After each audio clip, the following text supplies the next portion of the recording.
दीवाना क्या कहता है अब घबराना क्या डालते जब झूमे बदन हिचकिचाना शर्माना क्या खुल के झूमो खुल के गाओ आओ आओ ये खुल के कहो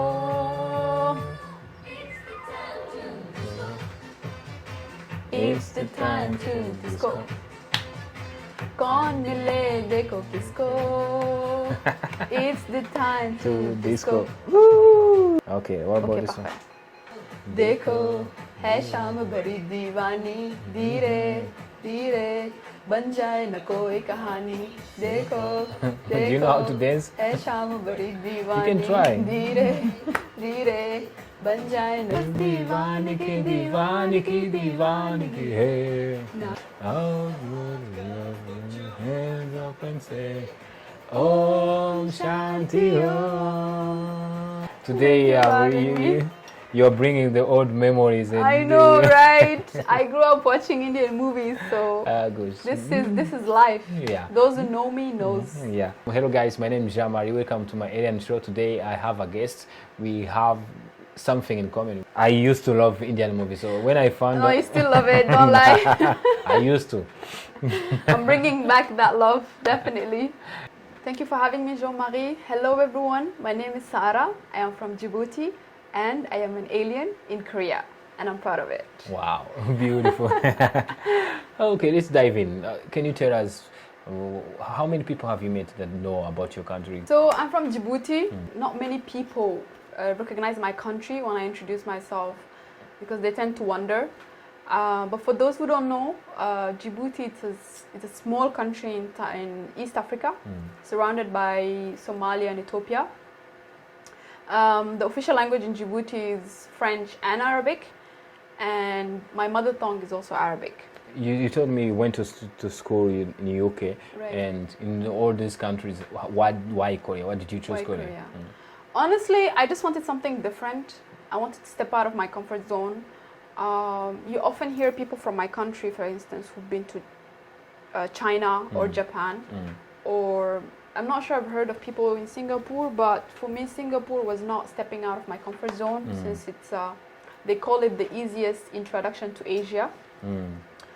So Korea, I had an interest in Korea from K-dramas, and luckily I found, I didn't come only for my K-drama because I was a K-drama fan, but mainly because I found a program that suited my needs. Okay. And coming in Korea was also stepping out of my comfort zone, so it worked the best for me.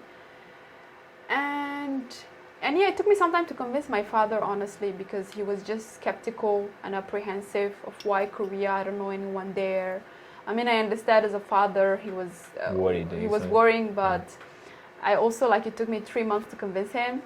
I'm also like my father. I can be really, focused if I want something. So I came, he ended up letting me in, and now I'm in Korea. It's been 3 years. Wow, beautiful. Yeah, it's been a Korea. journey. And now the funny thing is that my father is like, thank you for convincing me to come to Korea. He's very proud of it. So I'm proud it worked out for both. Did you get a chance to invite him to come to see you here? Unfortunately, he didn't have the opportunity to come here. I mean, Corona happened right after I came. And since then, he's been busy with work, so hopefully soon. Yeah. Wow. Korea 3 years. So Yeah. tell us, what was your experience? So far, you've been here for 3 years. Right. We will have good memory and bad memory, but I want you to share your story as especially Muslim woman. Yes. Can you tell us your experience here in Korea? Since I'm a Muslim hijabi, so I'm visibly Muslim, there's not many, for instance, in my class, in my university, when I was studying for my master's here in Korea, I was the only hijabi Muslim in my class. So even in South Korea in general, you don't usually come across people that looks like me. So I felt like not like an alien, like a minority here. But I guess with some time, I just became comfortable with uncomfortability, if that makes sense. When you just learn how to not pay attention. But the hardest the biggest challenge for me as a Muslim in Korea who follow like strict principles was the food. Still applies until today, since I eat strictly halal. So Wow. finding the food, even like socializing with people in my university was a bit tough because people would usually go, Korean, it's always drinks, chicken and beer, or like barbecue, which is meat centered. So it was always meat centered, so that was always an issue. But alhamdulillah, I still managed to make friends regardless. And it's been, now I got used to it. I started to know which Korean dish worked for me, which Korean dish. So I learned how to ask questions, what to avoid, what to eat. I'm okay with seafood, so I mostly eat that. So it worked for me, thank God. You know when you adapt, but it was a journey. It was a journey. It's not my first time living abroad, but I must say South Korea was my most challenging one. Yeah. Today we visited a mosque. You told me that it's one of the mosques. Can you tell a little bit about what we did today and the story behind the mosque? So like earlier we visited Seoul Central Mosque here in Seoul City, and it's the biggest mosque, and I believe the only one in the city. I think there's one in Busan as well, but this is the main one. And it's an old one as well. It's been built in the 80s. So there's not many, but like if you go to the mosque on a Friday or like on a Muslim holidays like Eid, then you see everyone coming together, coming to the mosque to pray. So it's a nice feeling. You feel there is a community there. Yeah. It's just like we're still a minority and we're scattered all across the country, so you don't see them, but going to the mosque makes you feel my people are there. You just go there. Yeah. Wow. How long do you think you will stay in terms of staying here? Do you see yourself leaving this country because actually you have a professional job? Yes. I mean, I have a stable job here. I'm working for a corporate Korean company, but I mean, Korean, honestly, I had the experience of studying in a Korean university and working for a Korean company, and I must say it's completely different because I feel you got to learn more about the Korean culture working in a company, especially here. The working life here in Korea is so different, totally different. Imagine being in university for a year and then starting working for a company right after. And then it's like starting from scratch because it's a total different culture. So the working life here, honestly, it's very, very intensive, stressful. People have a different working style. Everything needs to be done quickly. I mean, from my background, it's like, just take it easy. I mean, work is but here it can get very stressful. And also the working culture here, people socialize over drinks pretty often. Luckily with Corona, I didn't get to experience that, but now it's getting back to normal. For me, it's a good time to go out. Exactly, but I'm like, I tend to like avoid, unless it's extremely necessary for me to be attending these company dinners, I would go. But if it's not necessary or it's just another like dinner, just like anything else, then I avoid. Actually, there's a dinner coming up next week, and I said my team leader I'm not going. But I think Korean corporate culture, it's not for me, not for me. And so you said, and also it's very far from home, very far from Djibouti. We only get 2 weeks off a year. It's Korea. You come to make money. Everyone here is busy.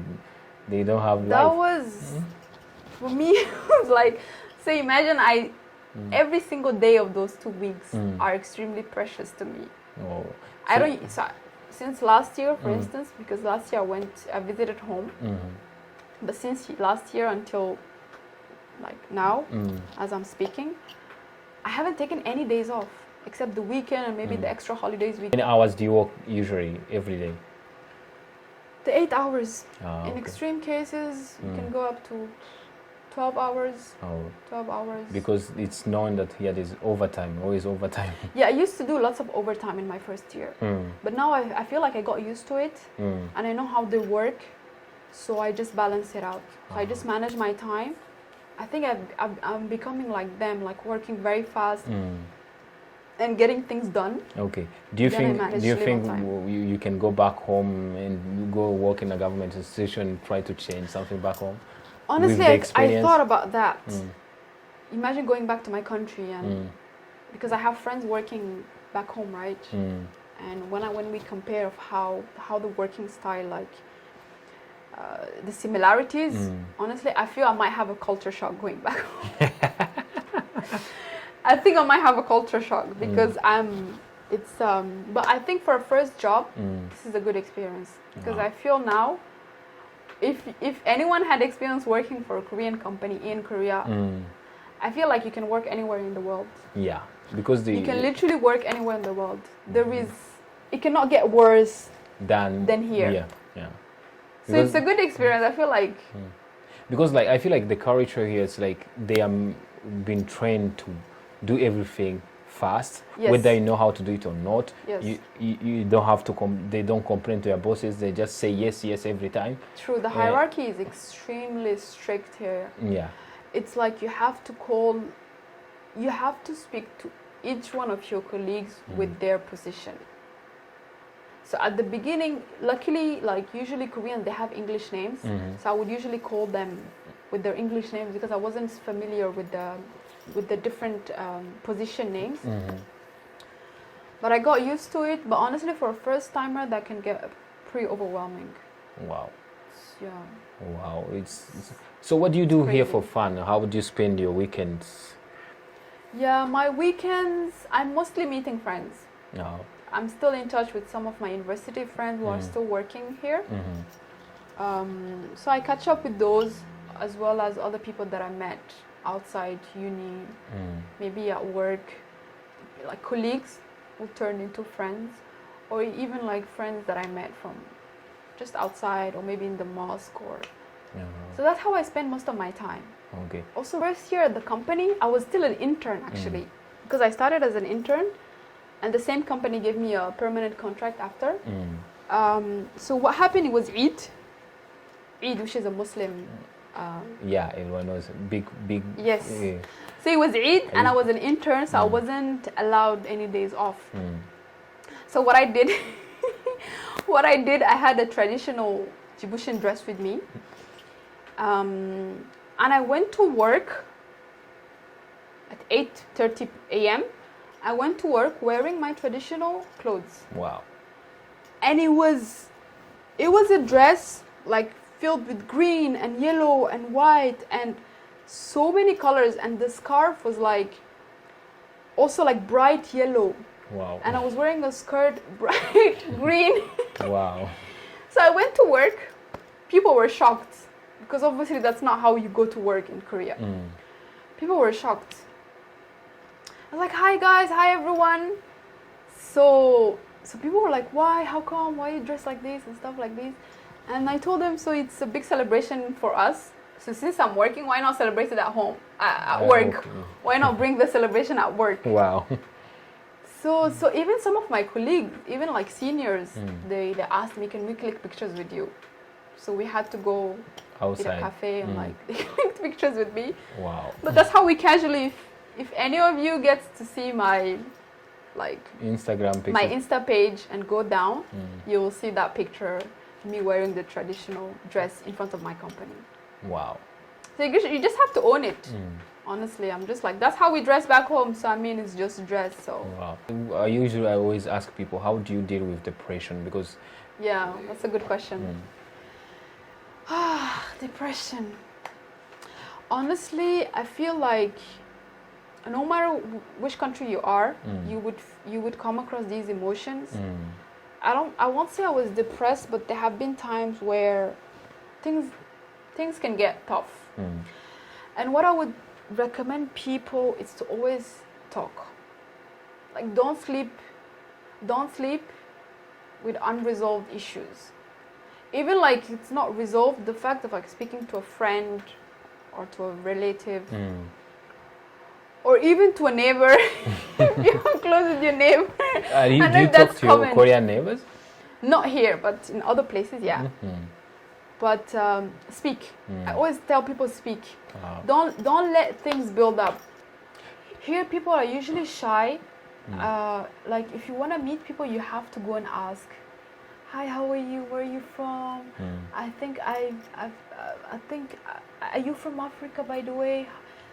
People should. I mean, why are you shy? Like that's the only way. I've made so many friends just because I went and said hi, and then they'll reciprocate.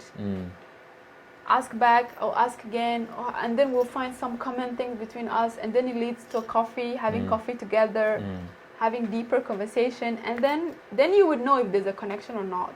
And this is how you're surviving then. Literally, you have to be constantly meeting people because people come and go in the sense that not everyone is here permanently. So I have friends, very good friends that I made, but they have to travel back to their country for good. So always go up and say hi. Literally say there's nothing wrong with saying hi. Okay. What can you tell people who want to come to Korea, especially Muslim women or in general African people? Honestly, anyone who wants to come to Korea, I highly recommend them to come. Korea is an interesting country to be in. If you have the opportunity to also stay a bit longer than a few months, definitely do that. It's a safe country, first of all. People are extremely respectful. You can visit many places, but people who wants to study, for instance, I also recommend them. Being a student in Korea is a fun experience, but they should definitely come. If they're interested in the country, you should definitely go for it. If you're curious, don't let other factors stop you. The people who has fantasy and dream about Korean oppas. Oh my God, Korean men. Okay, I just want to tell them it's a lie. It's a lie. I mean, I don't know Korean men in the sense that, but I mean, dramas. Honestly, since I came to Korea, I stopped watching Korean dramas. Why? I just feel like my life is a K-drama. I think my life is a K-drama. There's already so much happening. And but I don't know why. I just stopped. I just keep watching my other series. But people who thinks, to me, it's not reality. But I mean, like I said, if you still want to come to Korea, please come over, get your own opinion, make your own opinion, and then compare.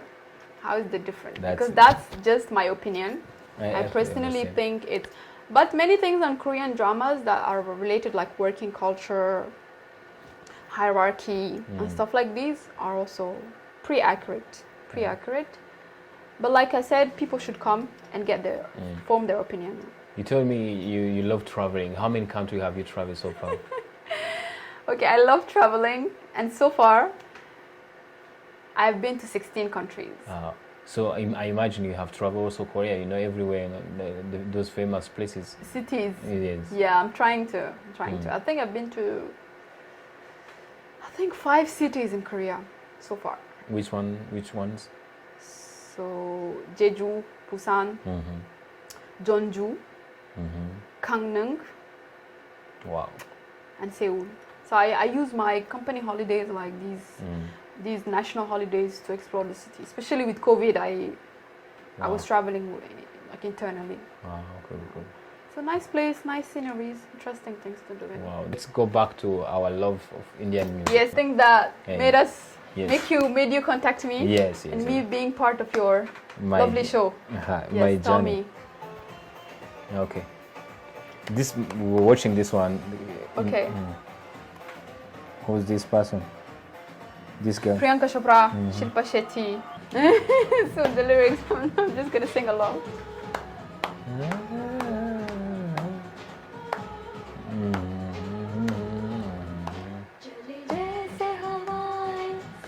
Louder, we need to hear your voice.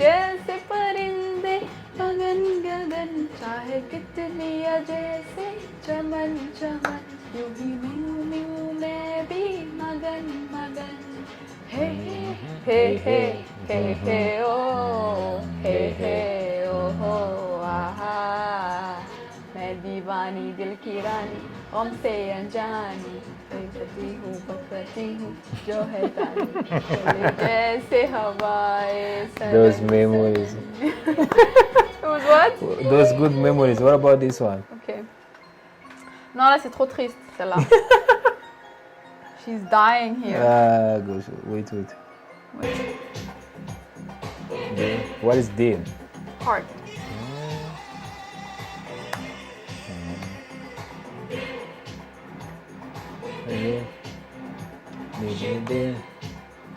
Divana.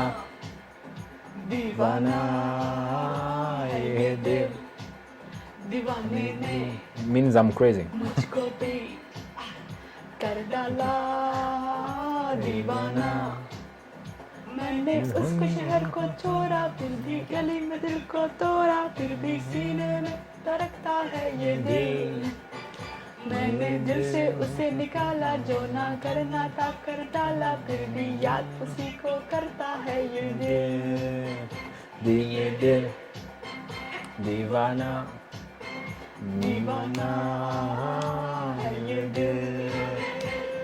Oh my god, my love for Bollywood started from when I was young.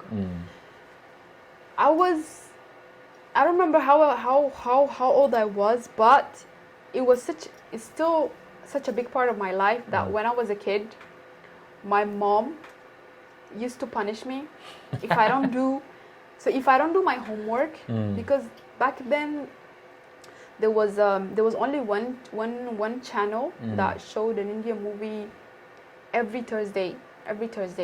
So in Djibouti we wouldn't work on Friday and Saturday and the second half of Thursday we're off.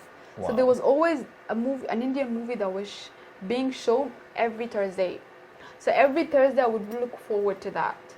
So my mom, the only thing she would tell me was, if you don't do your homework, you're not gonna watch that show on Thursday. For me, that was the biggest heartbreak. I was pretty studious kid, but I think I have a strong memory of one time where I didn't do my homework, and that day she didn't allow me. So I had to wait 2 weeks. So and then more channels started to appear, so there was more options for me. So I remember I would just spend my weekends just staying at home, watching these movies with Arabic subtitles. That's how we started. And after that, when I grown up, when I became a teenager, my parents used to give me pocket money. So the pocket money, I would save it. Every month they would give me pocket money. I would not spend it, I would save it. And then whenever my dad used to travel for abroad for his work, I would give him all my savings and tell him, Baba, can you please buy me DVDs with this? Because we didn't have cinema back then. Yeah, okay. It was a very small country, so he would buy me DVDs. Then I still have a huge collection of DVDs. Wow. And now no streaming platforms and things exploded. Internet, yeah. And I watched so many movies that now I can understand the language fluently. Wow, you even speak Hindu, right? I speak Hindu, I understand Hindu. And not only Hindu, for movie you can speak to add. So even when I watch Indian movies now, I don't need subtitles. Wow. So I have many Indian friends, so I'm sure they can vouch for that. I'm not lying, but that's how it just. I've never been to India yet. Do you think Indian movie has influenced you to be? For me, it has influenced me to become a creative at the same time to see Kara. What do you think the Indian movie that you grow you love so much has influenced you in your life? Yeah, that's a good question. I spoke with a friend a few weeks ago on why the Indian movies are such a big part of my life. I think, like I said, from a very young age I was watching Indian movies, and then my father was really strict with me in the sense that he wouldn't allow me going out on weekends. So I would usually spend time at home. So actually when I was in middle school, my whole friends or like extended friends knew how much of a fan I was of Indian movies. So because my dad wouldn't allow me to go out, I became comfortable with being, I guess, an alien back then as well. I was okay with being an alien because they would come up to me and they would tell me, so Sarah, today is this and this person's birthday. That was in middle school. Are you joining? And imagine a kid, I was, I think, 12 years old. Yeah, or maybe, I don't know, but I was younger than that. Imagine as a kid, people would come up to me, do you want to go out, knowing fully that my father would not allow. So I would tell them, what? Me? It's Thursday, there's my Indian movie coming up at 9 p.m. today. No. My Indian movie is more important. So Indian movies for me allowed me to be okay with being different. Wow. So it's just like, because none of my friends watches that. None of my friends was as big fan as I was. I mean, they know some iconic movies, but they weren't as big fan as me. And so I was okay with actually being different. Okay. So my question again. Yeah. Now. Yes. What do you think you still have influence on Indian movie, or just you? They Very didn't. much. Indian movies still have influence on me. Because now you have friends who you can speak with. Now I make Indian friends. Now I have the streaming platforms. I'm more exposed to Indian movies, so I'm just consuming more of these content. You have Instagram, so many Indian content creators, so many shows, reality TV shows, reels. So I'm over the moon. Wow. Over the moon for sure. Wow. Yeah. And yeah, definitely do follow me. I don't only post about Indian movies, but I post on a bunch of stuff. Okay. Mostly about my experience in Korea, but also when I travel. So it's a bunch of content here and there. Okay. My favorite books, what I'm watching, places that I recommend. In general, you are the content, whatever you feel. Yes, basically, my life, I just share whatever I'm doing. So it's just, if you want to know more about me, about who I am, definitely get me a follow. And if you're following me from this video, do send me a DM. And say hi. Eh? And say hi to me, yeah. Okay. Yeah. Thank you guys. Today was really a good day, and it took me time to do this. So Finally thank did you it. very much. Thank you very much, and hope to see you again at the upcoming project. Any other project, please let me know. Okay. I'll be happy to join. 안녕하세요. 안녕하세요. 감사합니다. Thank you for listening, everyone. Okay. Bye. Bye Indian movie. दीवाने की है ना कोई रह जरा ना रहबर ये इल्जाम लगे किस पर